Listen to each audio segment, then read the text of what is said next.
Good afternoon or good morning, everyone. Welcome to today's Capture One webinar, which is a bit different today because I have a guest. So Zach, you should be there on the other line, I hope. Zach, are you there? Zach, can you hear us? I'm here. Hey, there you are. Well, that was a good I start. just like the dramatic effect, you know. Of course, yeah, good entrance. If this is your first webinar, I'm the guy at the top. My name's David. I'm part of the software sales team based out of Copenhagen in Denmark. And Zach, you can see at the bottom, who is in LA, if I'm right. Zach, yes? Yeah. Yep. So Zach's a commercial photographer. He's also a Capture One ambassador. So he's going to be going through some of his golden tips in Capture One today. As usual, it's a 60-minute session. You're very welcome and encouraged to ask questions throughout. So if you're on your Mac or PC, at the bottom of your GoToWebinar control panel is the last section is called questions. So put a question in there that will come straight through to me and I will pass them on to Zach. So anything that you see today and you want to question Zach about, just go right ahead, or indeed any other aspect that you can think of as well. And I'll pick and choose from those questions and pass them on. We are recording the session too, so you'll be able to watch this again tomorrow at some point on our YouTube channel. So let us begin. 1 second. So should be able to see Zach's website up on the screen. Do we dare go on camera as well, Zach? We can. We can. Let's do it. Let's make sure we've got the right camera. Fantastic. So me on the left, Zach on the right. And what we're going to do, Zach, I'm going to pass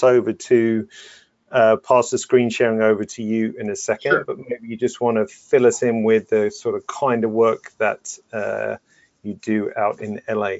Yeah. I mean, I'll preface it with everything that every photographer says this. My website is in dire need of an update, so don't judge me too harshly on that. But largely what I do is beauty photography. So the last year or so, especially, I've been really I kind of did the annual, like, looking at your portfolios and wanting to redevelop everything. And I decided to start with beauty photography because I thought that it kind of like showed that you have a really good understanding of lighting as well as retouching. And it sort of adapted from like building my portfolio to never really leaving the area. So I've been shooting a ton of beauty stuff in the last year, especially. I've been really enjoying it, actually, and been able to work with some really talented, not just models, but hairstylists and makeup artists and, different modeling agencies here in town as well. So it's been a lot of fun, and I've created a lot of fun work that I'm really happy with over the last year. So Nice. And you've been in LA what, 2 years now, or is it longer? We're pushing 3 now. It's been about 2.5. So nice. And your native, is it St. Louis, I'm guessing, from memory? No, it's Michigan originally. Michigan, close. Yes. Yeah. Near enough. Cool. All righty. Well, that teaches me to use my memory. All right, I'm going to switch the screen over to you. Sure. So hopefully we'll be able to see your screen in just a second. Yeah. Yep. Yes, we can. That's good. How do Fantastic. By the way, if you don't want to look at me and Zach, which I could quite appreciate, you can actually disable that in the viewer if you wish. If we have any bandwidth issues of being able to transmit everything, we're cancel the camera feed. But as there's more than one of us, sometimes it's easier for you to follow if you can see us as well. So Zach, I'll let you ramble on for the moment. Sure. So we're going to start with just Capture One open here. I want to kind of go through my workflow today, sort of show you some of my favorite tools that I use within Capture One, but the big thing really is just keeping things organized, keeping things accurate, and keeping things to where you can find them when you need to find them later. So what I've done here is I have a a photo shoot that I just did recently with this model here. Her name's Michaela. We shot a few weeks ago, and I've pretty much imported this session into Capture One because I wanted to save you guys the trouble of watching it import photos and build previews and different things like that. So my Capture One is set up mostly like the default is. So if you're used to, or if you're new to Capture One, it won't look very much different than what it normally does when you first open it up. Again, I'm sure David has discussed it 1,000 times, but you can kind of move everything around, switch up the layout to sort of your preference. I just always find it easier to just kind of go with the default. So we're going to start here. And the first thing I do when I'm bringing in photos is I use the keywords tool here within Capture One. So the first thing I do is I just kind of go through and I select all of the photos from the session. And then, I mean, David, I'm an old man. I look young, but I'm an old man. So the big thing that I do for keywords is I just try to keep it organized in terms of what agency I've worked with, what hairstylist I've worked with, what makeup artist I worked with, et cetera, because the last thing you want to do is finish up on photos and then not remember who you were working with in terms of hair and makeup and people that might have been behind the scenes. So I have my keywords set up in these little like, I don't even know what they would be called, but I've kind of built different agencies. So I know that she's with DT Model Management. So I just go ahead and click that. In regards to hairstylist, whenever I work with somebody new or work with somebody regularly, I usually just kind of add them to this list. So I work with this one with a hairstylist that goes by J-Touch.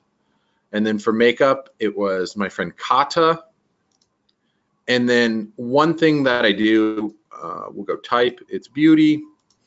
And then one thing that I do with a lot of my work, especially when it comes to beauty stuff, is I do outsource to retouchers from time to time. And my reasoning for that really is about a year or so ago, I kind of got to the point where I was just frazzled all of the time, trying to micromanage everything.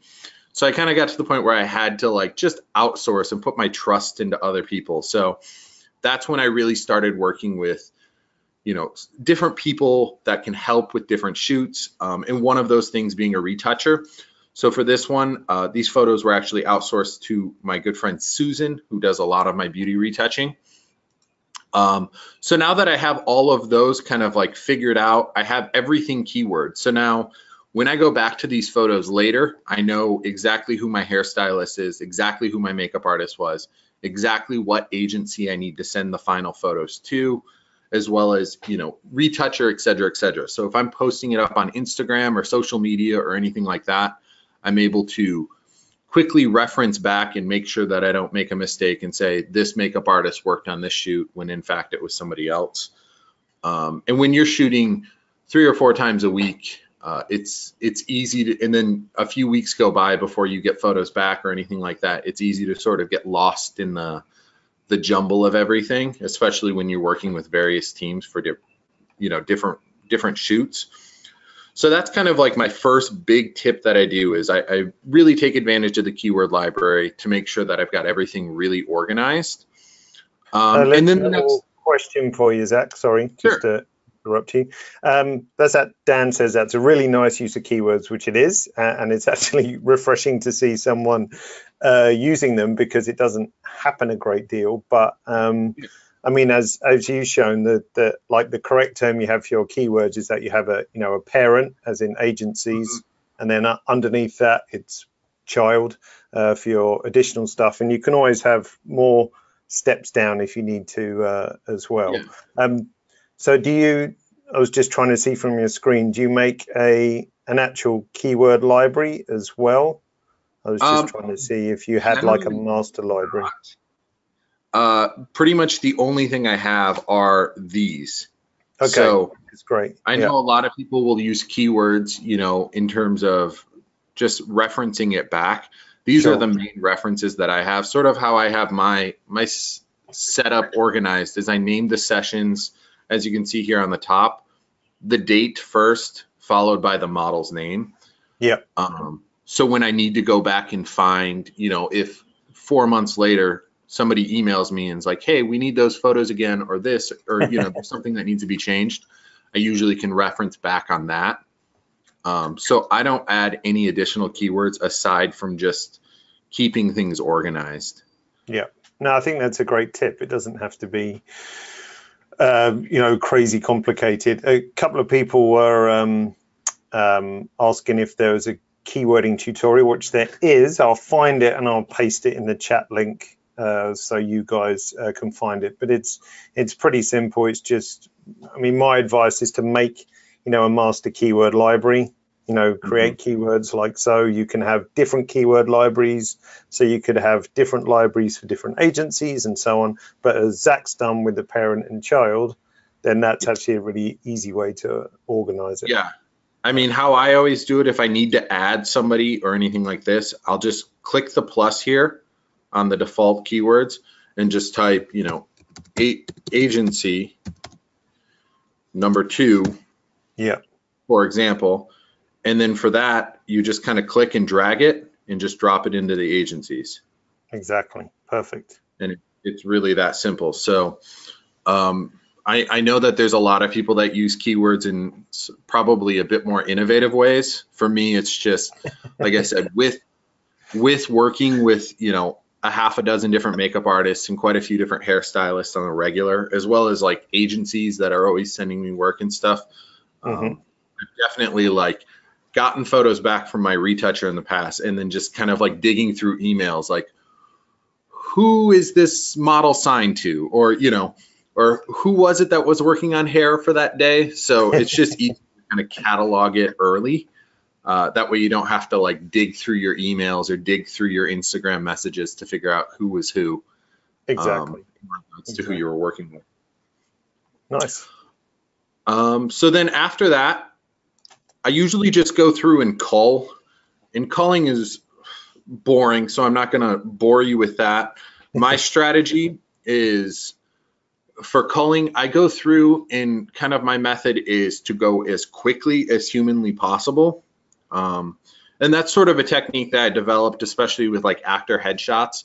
And my methodology behind it is pretty simple. Like with actor headshots especially, it kind of just started with I look at it from like a casting director's standpoint. If a casting director is going to get a giant stack of headshots and resumes, and they're going to cycle through those as quickly as possible, they're going to have a vision in their mind of what they want, et cetera, et cetera. And they're not going to look at a headshot for more than a brief second. So the goal is to kind of just like find the one, like just build it purely on instinct. So my idea is to just go through as quickly as possible. If there's a photo I like, I just press 2. And the idea is that I just kind of go through and mark my favorites just on instinct. And as to why I star things a 2, I have no idea. It's always been my method. Some people like to use the color code. Some people like to use, you know, 1 star, 2 star, 3 star, 4 star, all 5 of them. But 2 has just always been my go-to. So 2 is your initial mark then, yeah? So I might want to work exactly. with it. Yeah. And then to confuse it even further, what I generally do is after I've marked things 2, I'll go through and do a second pass. I'll do a second pass, and then those photos, the photos that I pass on for the second pass, and this is where it gets weird, I usually mark 1. So after I've marked them 2, I'll go through here and I'll just select the 2s in sort of your library setup here. And then what I'll also do with this, and this doesn't really apply, especially with beauty work, because, you know, according to this, I mean, I was shooting these at, f14. So everything's going to be really sharp. But one tool that I've always really loved within Capture One, and I feel like it's generally kind of like not mentioned much, is this focus mask tool. Yep. And it doesn't work perfectly as you know, just sort of the nature of the beast, because it is like a computer software trying to determine what's in focus and what's not. But again, it doesn't apply much for beauty work, because with beauty, I'm shooting at f14. You know, everything's going to be in focus for the most part. But I also like to really shoot outdoor stuff at f2 or f1.8 or, you know, something like that, where your focus plane is, you know, you've got a really shallow depth of field. And before I even fall in love with an image that is slightly out of focus that I'm going to try to recover with sharpness tools and things like that, I'll use this tool to sort of be like, nope, that one's not in focus. You know, we got the tip of their nose in focus. That's not going to work. And I'll immediately remove it. And this tool does just a really fantastic job of, you know, determining what part of the image is in focus. So if you are shooting with a shallow depth of field, you can kind of determine right then and there, like, this is in focus, this isn't in focus, et cetera, et cetera. And, you know, if there's, since it is software, if there is ever any like question, I can always kind of go in and double check focus. But it works really well, all things considered. So that's sort of like one of my favorite tools, and it's called Show Focus Mask. I think in order to get to it, you have to go to the Customize and drag it from this toolbar over onto there. I think it's on, oh no, it might not be on the default actually. It's also in the view menu as well, but yeah, it might not be on the default toolbar. So yeah, right click Customize toolbar and you can bring it up. Right, and that just kind of shows again how much you can move things around in Capture One and sort of make it your own.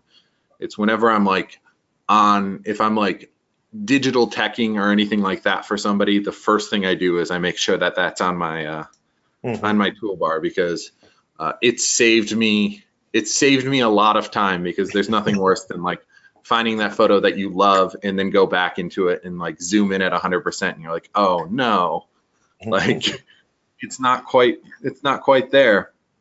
And the nice thing is that also works on the, like if you've hidden the viewer and you're just looking at a grid of thumbnails, then you can see focus mask spread across all of that. So it's really quick just to be able to see straight away, okay, that's bad, that one's good, and so on.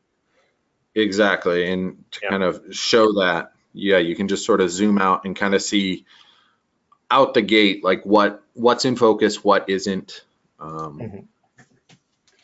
That one's, I think it's picking it up wrong because it's so glossy, but so yeah, there's a couple of image types that it doesn't make sense for. Like if you're shooting a landscape and of course everything's front to back sharpness, it doesn't make sense. But you know, on something like this with a differentiation between the sharp areas and the out of focus areas, then it's a huge time saver.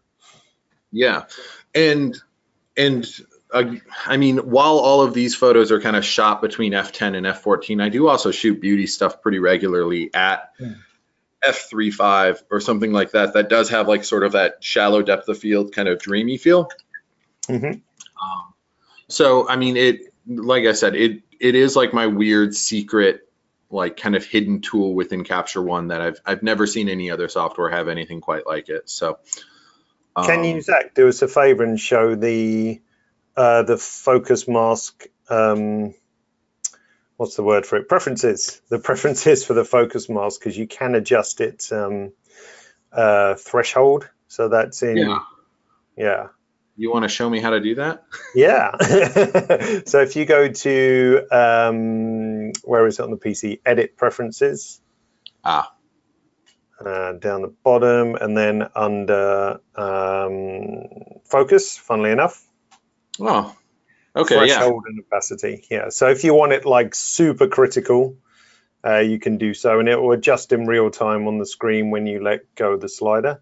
Or if you want it to be kind of ballpark focus, then you can adjust the threshold and have a new color and everything as well. So so you can see high threshold, it's super critical. Low threshold, it's less critical. Nice. And Rob was asking, does it render on the fly? Yes, it does. You might see that the first time you turn it on, it takes like a couple of seconds to kick in, and then after that we cache the mask, so that it's instant when you turn it back on and off again. Yeah. Cool. There you go. And then, so like I said, this is workflow. So I'm just going to kind of go through here, show off a couple more tools that I use. Like I said, I've picked these favorites and I've marked a few of them beforehand, just to kind of get a clear idea. We'll start on this photo. We'll start on this photo. She was kind of sleepy-eyed there, which I can relate to. But I'll usually go through, like I said, for especially my beauty work, I do use a retoucher. So one of the tools that's new, one of the newer tools that's in Capture One is the Annotations Tool, and we'll be kind of going through that here in a little bit. But occasionally what I will do for my retoucher before I even start making markups or anything like that is I do go through and I make some subtle adjustments to the image just to get it closer to the color toning that I normally would have for my images. Because a lot of the work that my retoucher does is going to be skin cleanup, hair cleanup, et cetera, the stuff that makes beauty photography a pain in the butt. So what I will do here is I just kind of go through the exposure on all of these is pretty good by my site. And yeah, we're not too bad. So I won't even do much adjustments on that, just some subtle adjustments on the exposure. And then kind of the big tool that I will really use, especially with beauty stuff, and I'm sure that you've also highlighted that quite a bit in the past, but it is in the color editor and it's the Skintone tool. And this tool sort of just fascinates me really beyond anything else. And the idea of it is if you're familiar with the color editor, what the color editor allows you to do is sort of select various parts of the image and pull those colors and then be able to adjust those color like saturation and hues independently without affecting anything else that's a different color in the images. And what the Skintone tool in the color editor does is it really kind of brings like a hyper focus to just skin tones. So how to use it is pretty simple. You just open it up here, it's in the color editor, and then you go to Skintone, and then you click this little eye droplet tool. And what this is going to do is I usually just select a mid-tone range. So we'll just kind of hit her forehead right here. And down here, I don't know if you guys can see my cursor. I assume you can. Yep. It's going to sort of take, and it's going to show you the color values of the point that you hit. So if I, from there, what I can do is I can adjust the hue. Let's see. So what it did there is it kind of brought a little bit more yellow tones, a little more green into the skin. You can kind of pull it back and you're going to get more red tones. The saturation, of course, is going to bring it up or bring it down. And then, of course, lightness is going to just be controlling the luminosity. And then, but the big thing that I use, especially with this, is I just kind of play with the uniformity over here.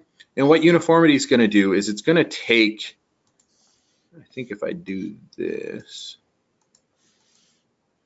what the uniformity is going to do is it's going to kind of take that skin tone, it's going to spread it out, and David's probably going to have better terminology than I do. It's going to kind of spread those tones out a little bit, find matching tones, and then the uniformity is just going to kind of bring them all together. So if you've got somebody that has like rosy cheeks that you're trying to get rid of or something like that, or have some blemishes in their skin, this is a really, really effective way to sort of just even out and soften all of the skin tones so they're equal while keeping it really natural. This tool is extremely like subtle by design, but it does a really good job of sort of cleaning up skin tones. And I'll sort of zoom in. I mean, it's similar in sort of operation to the advanced tab, but tailored towards skin tones. And whilst you could do this kind of stuff in Photoshop, it obviously requires a higher level of skill to, you know, dodge and burn and even out skin tones and so on. I mean, none of us have perfect skin tone, even though Zach's tried to light his face to look like it's got perfect skin tone. This is the default settings for this guy. But really, the principle of it is that anything in that range, that triangle, will get uniformized, if that's even a word, down to that picked point, so the very center of that wedge. So really, anything sort of in a range that you want to normalize, maybe that's a better word, can be brought to that point. So give it a try yourself. I think it's probably the best advice for that. Quite often it works better if you do it on a local adjustment layer. I don't know if you find that yourself, Zach. So Yeah, you don't generally, interfere with clothes or whatever. I usually will do like an adjustment layer, but you know, it's morning, I forgot. Well, plus people don't want to watch us drawing masks for the Exactly. nth degree and stuff. Yeah. So in it'll be hard to see if you guys can even see this, given that, like, you know, this is something on my screen that's being transferred over onto a webinar.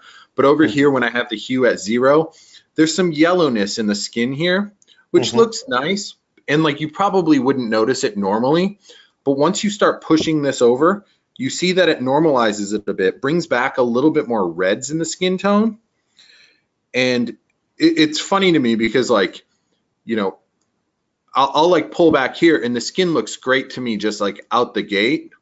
But then when I like adjust it all the way and then pull it back to its normal setting, I'm just like, nope, like it didn't look great at all. And beauty photography especially is like all about those subtleties where, you know, you think you're done, but then you start zooming into like a skin pore level and you're like, oh, I'm not even close to being done. So because beauty's sort of designed as this kind of alternative reality where you know, you want everything to be perfect, and you know, skin tones to be perfect, skin texture to be perfect, etc., etc. So I really like to use this, especially like I said, the uniformity, just to kind of bring skin tones back, especially when I'm working in on like a clean beauty image like this that doesn't have a lot of colors outside of just natural skin tones.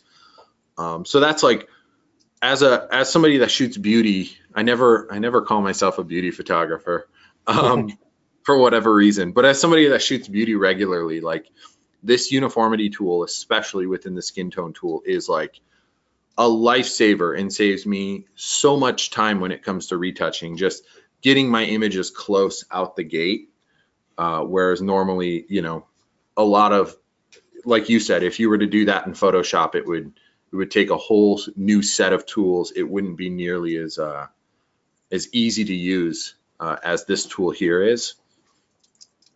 And then, you know, from there, I usually will sharpen my images just a little bit out the gate. I don't like to sharpen them too much because obviously when things get over sharpened, you just kind of get some weird pixelations. And I want these beauty shots to look really good without having that over sharpened look. And especially with some stuff like this, like I shoot this at high resolution. So I want to have the ability to zoom in, and if I want to do a macro shot on the eye or macro shot on the lips, this isn't exactly a great example because it is just clean beauty. But like something like this, I'm able to do a macro shot on just her eye and get every little piece of detail in her eye and her eye makeup here, while still being able to pull back and have a full face shot as well. So what shot was I working on? We're just going to move over to this one. Quick question and then Tina, while we pause. Quick way to show before and after. If you don't know it, I'll tell you. The general way is, especially when using this kind of tool, and since we're on a new image, is I'll usually make a layer mask. Yep. And this is the only time you'll actually see me do this, but let's name these layer masks because I normally do not. So what I'll do is I'll make a layer mask here, adjustment layer, and then fill it and click this, and then let's just go. So I have that, and then the easiest way I always do it is I just kind of, you can either adjust the sliders, let me pull out here, or you can just uncheck it. So kind of a before and after. And that was sort of aggressive on these uniformity tools here. And certainly if you were doing all of your retouching here in Capture One, you would want to go through and probably mask out the lips because you don't want to lose the redness in her lips. Since we have a backdrop that's very like similar in skin tone to her, we would probably want to mask it out so it's just her face without making any huge adjustments to that. But the easiest way to do it certainly is to just build a layer, adjustment layer, kind of build off of that, and then mask out as needed. And masking. And sorry, Daniel was asking about like a global before and after. So if you want to reset everything, then what you can do, and I think on the PC, I'm just looking at my Mac keyboard, if you option click the large reset button on the toolbar and hold it, then that will that should get you a global reset.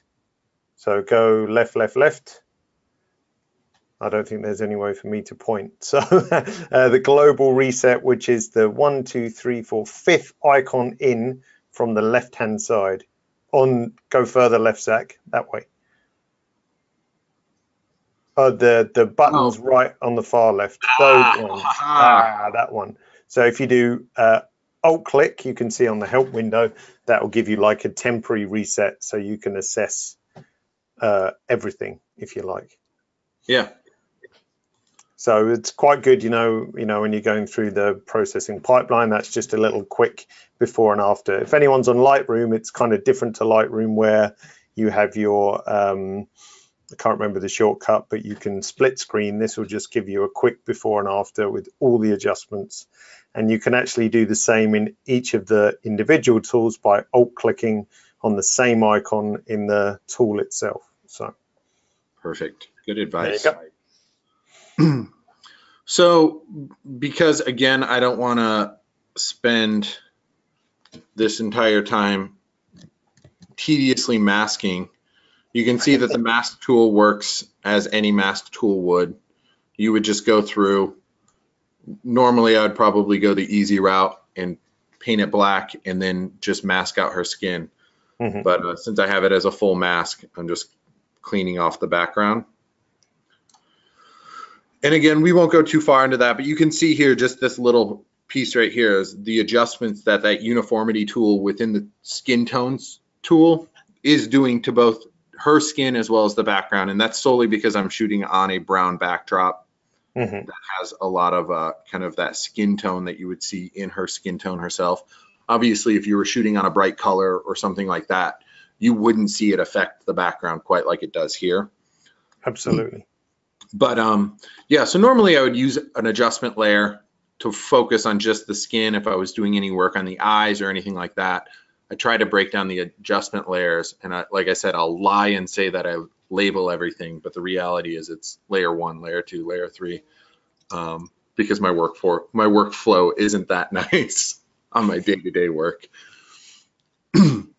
So then the next big tool that I want to show you guys is, like I said, I hire a retoucher for a lot of my work, especially when it comes to beauty photography. And I have a retoucher that I've worked with for the last year now. She's gotten a really good understanding of how I like my images. She's very good at what she does. And it saves me a lot of time so I can focus on working, lighting, et cetera, and not have to worry about, being backlogged on editing as well. So the big tool, and like the moment that you guys came out with this on Capture One, I was immediately like, yes, thank you. And that's the Annotations Tool. And what the Annotations Tool is, and I'm sure that you saw David's, when they released this new software, he had a big overview of the Annotations Tool. And he had a lot of little codes for various things. Yeah. Probably overwhelmed everybody. Totally. My annotation style is really, really simple. I only use the red, yellow, green, and blue colors because they are the most standout colors, especially with something like this where black and white might get lost. And I have it set to where red means detail. So I'll go through an image and we'll just scroll through here. And I'll use the red annotations tool. Let me bump that up. and I'm just going to mark any detail issues. And some people circle. I usually just dot it. And I'll go through and just kind of mark these various little points in case my retoucher missed it. And I generally kind of hate this because my retoucher is super, super talented at what she does. I hate the idea of like marking obvious things. So I generally won't mark anything that's like too obvious. But because I feel like I'm just kind of being like a brat. But she has said that like the annotations help quite a bit because, as I'm sure everybody knows, it's easy to sort of get lost in retouching and different things like that. And that's why you'll message your friends on Instagram and on Facebook and be like, hey, can I get a second opinion before I post this? Because you might miss something that you otherwise, you wouldn't have seen that somebody else will see immediately. So I use red for detail, and that's anything that's detail related in regards to, any blemishes in the skin, something that needs to be fixed, et cetera, et cetera. For yellow, and this one doesn't really have any of it. Yellow I use for color, and that's just sort of a signal of like, there's some color issues here. Let's like kind of focus on adjusting those. And since this is annotations, I don't want to spend more time marking up an image than it would take for somebody to retouch them. So I generally go really quick with this. For this image in particular, I don't see any like color issues. Sometimes what you'll see is occasionally, the face won't match the shoulders and the neck and different things like that. So I might just kind of circle an area that's like, there's some color issues here. We're getting a little green cast or something like that, just as like a reminder. And then the next tool I'll use is green, and green is reshape. And I wish I had some like clever rhyme or something that would explain why I use red for detail, why I use yellow for color, et cetera, et cetera. I don't. Yeah. If there's somebody creative in the chat that wants to come up with like a Dr. Seuss rhyme for me, I'd appreciate it. And reshaping would just be obviously reshaping anything. With lips, if I was to do like a macro shot on her lips, macro shots are all about kind of symmetry. And, if you look at any macro shots of lips or eyes or anything like that, the reality is especially if it's like a high-end beauty shot, is that they're probably using some liquify tool. They're probably reshaping something at least subtly just to get that like, that really, really amazing perspective and making sure that everything is equal on both sides, et cetera, et cetera. So this is, just sort of a natural beauty shot. So I wouldn't have too much to reshape, but I might kind of go through here and just kind of like do a quick markup of the lips just to kind of remind my retoucher of like, all right, if we're going to do a macro shot on this, maybe focus on a reshape here. I might even out the bottom of her top lip, to just kind of give like a nice even straight line on it. And then of course, blue is just anything else. I like how I say that with such confidence. Blue is anything else, duh. And this would be anything that's like obviously a big standout. I'll use this often for like remove. So it's just like we've got a little flyaways here and they sort of get lost in the backdrop. So I could see especially that somebody might just kind of get overwhelmed with the skin and not see those. So I might just mark those as just other kind of removal, kind of clean up hair. And I would also occasionally mark this in red for detail. And I try not to go too, like I said, I don't usually push anything that is, what I might do is a reshape and just kind of like extend her neckline a little bit and just kind of make note of that to be like, there's a little bit of a bump there, maybe kind of flatten that out and smooth that just so we've got like a nice long, beautiful neck for her. So your retoucher knows your color coding now, I guess, without being reminded. Yeah. It seems like a kind of the ramblings of a lunatic, but once you kind of got the system figured out, it's not too difficult to follow. So question from Dan, how do you send, do you send your retoucher the raw file or the PSD with annotations, or what's your method for that? That's generally how I do it. Is we'll go to output here, and I have 2 process recipes, and I wish I had some more that were like super fancy and cool, but I have PSDs, which are going to take this, and as some of you, if you've used the Annotations tool before, it's going to put this in a layered PSD for you. So it's going to be the actual image below, and then the annotations is going to be an overlay on top. And that's usually how I would send her the files. That way she's got, you know, the full image to work with, and then she also has the annotations as needed. And then by all means, in the metadata tab, sorry, Zach, just so people know where it is. Yeah. So you got, annotations. Just go annotations as a layer. Yep. Oh, do you want another tip? Sure. For retouches. So if you go to adjustments, you'll see this crop drop down. So if you've cropped the image, at time of shooting for, the client who's maybe on set or so on, but if you're sending to retouch and you want to give them the whole image, you can say in that menu, crop to path, and that will export the entire shot, but it will draw a Photoshop path so that the retoucher knows, okay, this is the crop Zach wants, but I've got this extra bit of background here, which I can then use to retouch or whatever. You see, because normally how I do that, and that's like my blue tool, is if this was going to end up being a macro shot of the eye, I usually just kind of like circle it. And that's just sort of like the crude way of like, especially, like something like this. If I'm only planning on using this as a macro shot, I usually just kind of square that off, because just to let her know, like, there's no need for you to fix her neck or anything like that, because this is the focus. But I guess she likes having the whole image just in case she needs to clone or whatever.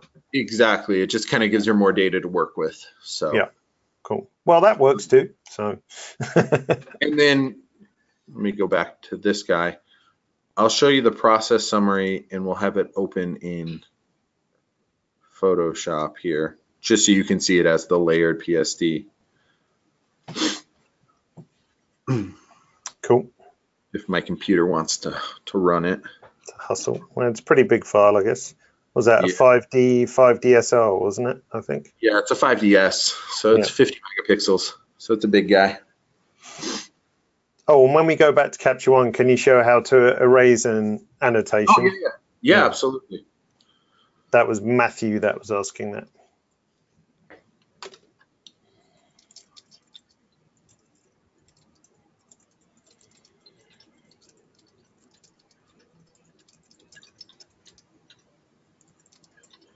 So once it loads up here in Capture or in Photoshop, you see here you've got the annotations right here as an overlay. So she has the full image to work with, and then I assume that she probably just keeps this annotation layer open so she can kind of go back and reflect as needed to make sure she hasn't missed anything. But it's a really simple tool to use, and it saved a lot of time of having to like, type out anything, being like, oh, there's this little spot here in case you missed it, da da da da da. You're able to just kind of quickly mark things and be done with it. But yeah, to erase annotations, it's really simple. So you've got your tools here. Obviously, the pencil is going to be for drawing it, and then you have the eraser. And the eraser tool is really nice because all you have to do is find the annotation that you don't want and click it, and it erases it.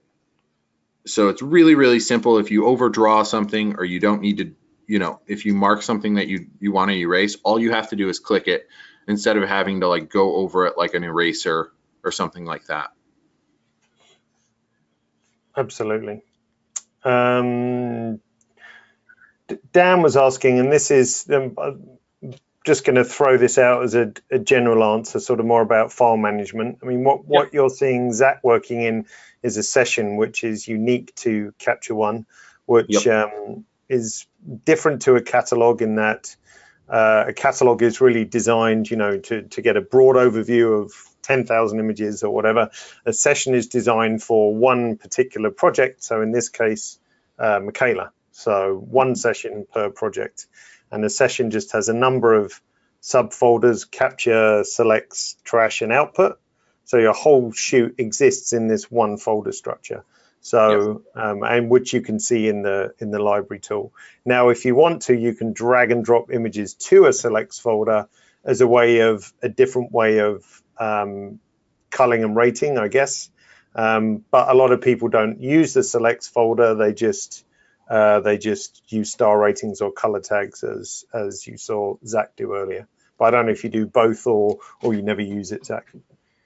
Yeah, I mean, I don't use the selects folder very often. Obviously, I use the output folder quite a bit, because when you go here, the output location I usually have is destination to the output folder, and then the subfolder is Susan, and that's just to let me know, like, these are the files that are awaiting to be retouched. Susan's obviously my retoucher for beauty work.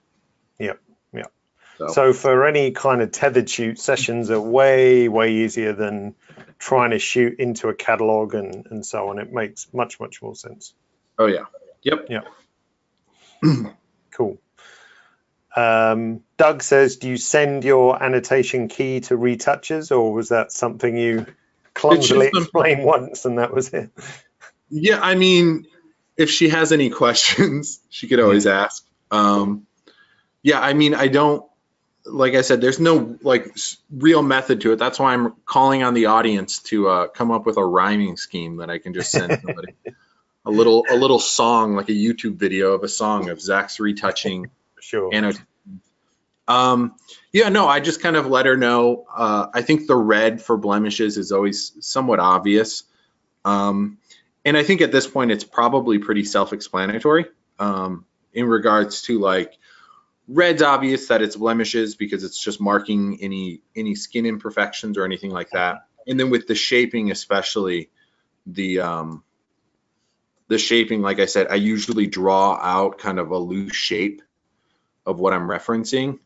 So it's like I circled one, but normally what I would do, and I didn't because I'm on a mouse and not a tablet today, is I would normally kind of draw it to give her an idea of what the shape I might be looking at for. That might be a bit aggressive, but it gives you the idea. Don't want to get in trouble, Zach. Yeah. Yeah. I just sent a link out to everyone, which is a blog post written by another photographer, which talks about how he uses annotations as well and his key and so on. So there's no right or wrong way to use them. There's, as you said, Zach, when we launched, we had this highly complicated, actually one of your shots, which we annotated with all kinds of different keys and so on and so forth. But, you know, whatever works is great.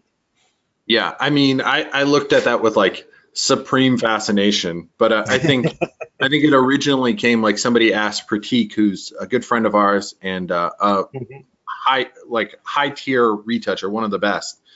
And I think I saw somebody like write on his Facebook wall being like, what do these mean? And Pratik was even like, I don't know. Yeah, I think it's just one of those, like, everybody has their own method and approach to it.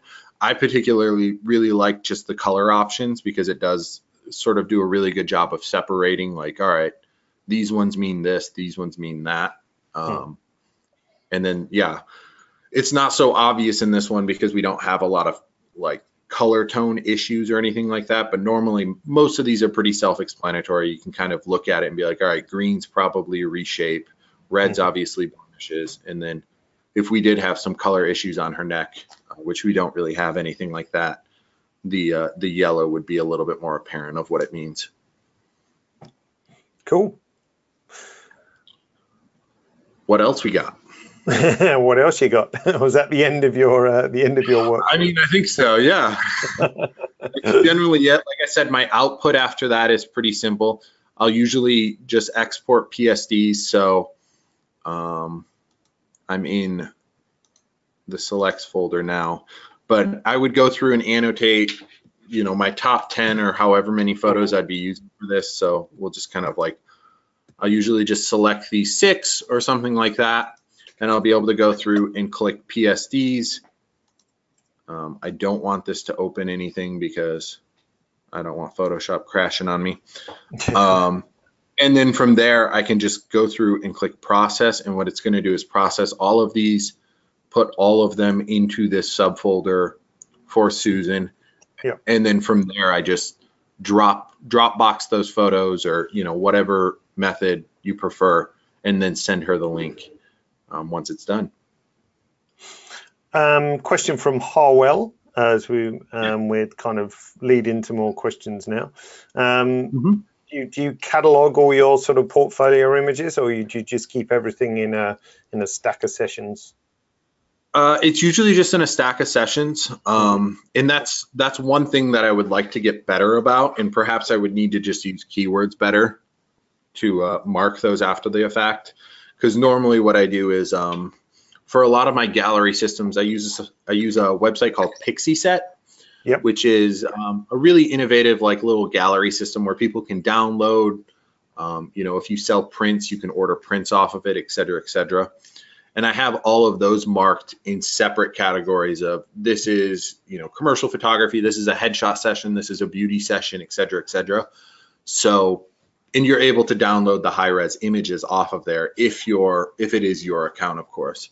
So normally when I'm putting things onto my website, or, building out a portfolio, whether it be for print or whatever, I'll usually just kind of dig through my Pixieset and be able to be like, oh, I need one photo from Michaela. And I'll be able to go into the gallery that I sent to the retoucher, that I sent to the hairstylist, the makeup artist, the agency, the model, etc., and pull my favorite image from there, and then kind of from there be able to catalog and either order prints or nice.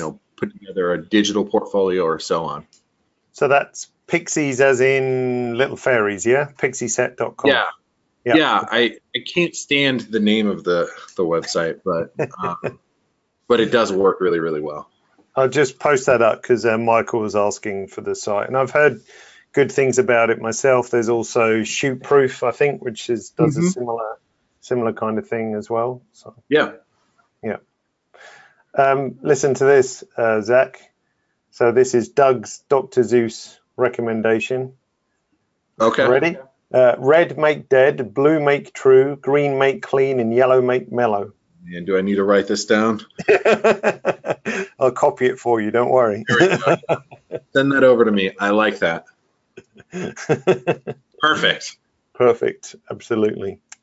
Dan says you should definitely investigate using a catalog. And this is just so people know, you can actually import sessions into a catalog, not to confuse anyone too much, but if you have 100 sessions, you could make a catalog called session catalog, and then you'd be able to have an overview of all your sessions within one single catalog. So that could be interesting.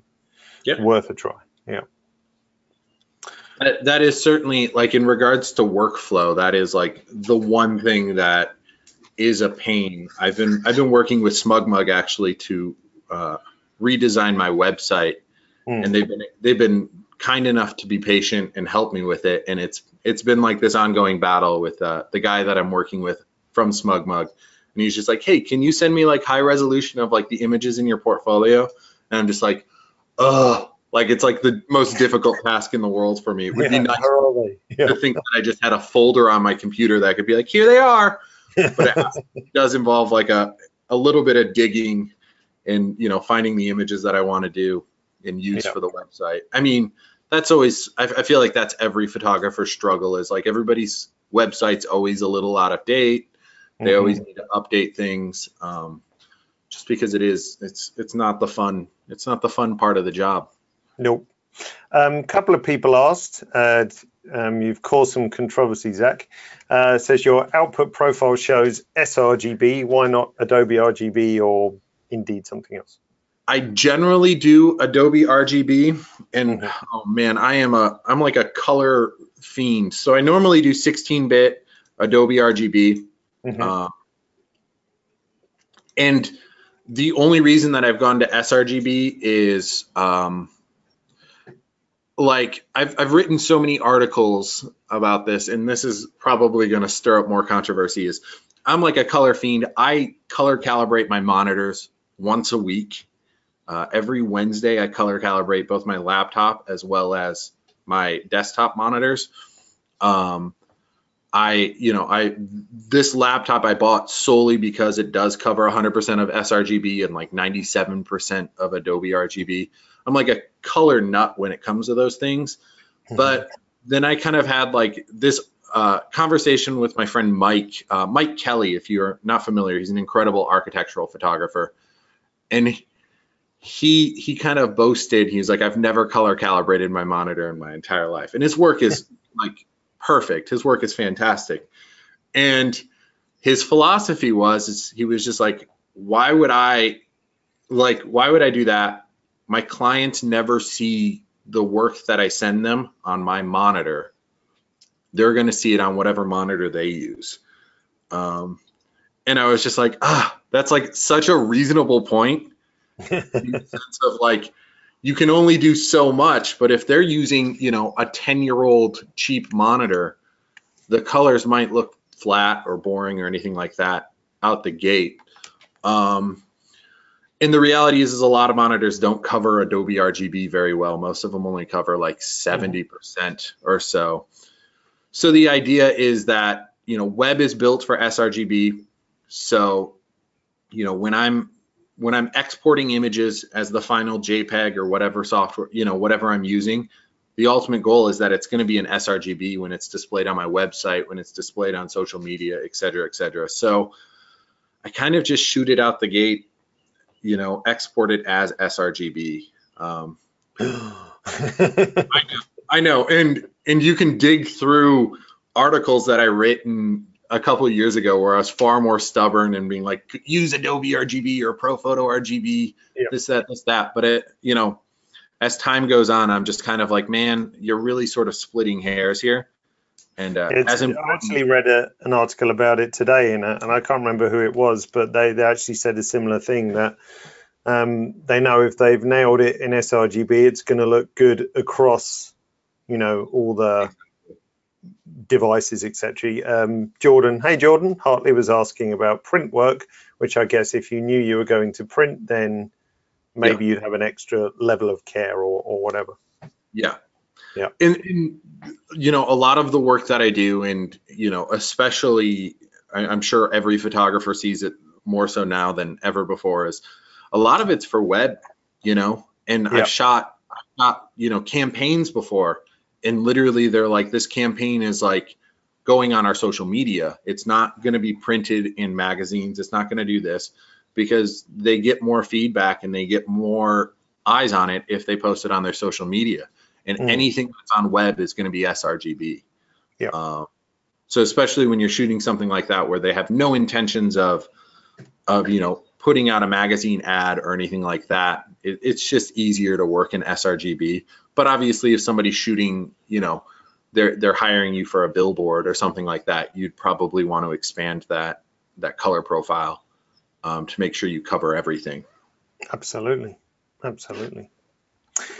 Well, that actually brings us up nicely to the end, I think, the end of our hour. So where can people follow you, Zach? I mean, we can put it in the follow-up email tomorrow. But to get the most up-to-date stuff in terms of my work, it's probably easiest to follow me on Instagram, which is going to be Z Sutton Photo. And then I'm Z Sutton Photo pretty much across the board on Facebook, on, you know, all of the, you know, on Twitter, et cetera, et cetera. So just look up Z Sutton Photo. Yep, I've just found it. Luckily, it was easy to find. Yep, that looks like you. Close enough. And I sent that link out to everyone as well. So thanks, Zach. I'm actually just, before everyone runs off, I'm just going to grab actually probably a webinar that you could watch next week. Hang on, I'm just going to make myself the presenter, okay? But don't run off. Show my screen. So let's. Oh, can you see my screen, Zach? You should be able to. Yeah. So next webinar is organizing your images with a catalog, Zach. So you could come along and watch that. So this is really more about how to get images into a catalog, organization tips, filtering, searching, all that kind of stuff. So that's definitely one for you, Zach. Yeah, yeah. I will watch. I'll tune in. Tune in. Same time next week. So the replay, which William was asking about. So this recording will go up on the website tomorrow, so on YouTube. As you're present in this webinar, you'll get an email that comes roughly lunchtime tomorrow that will tell you how to locate that webinar on the YouTube channel. It won't have the webcams on it, I don't think. Oh, it might do actually. I think GoToWebinar updated it, so you'll be able to watch us again in HD glory sometime tomorrow. So perfect. Thanks again, Zach, for being with us and spending your time and giving us all your great information. Thank you. Yeah, of course. Thank you for having me. All right. Take care. See you soon, Zach. Don't Yeah. forget to turn your camera off. I won't. See you later.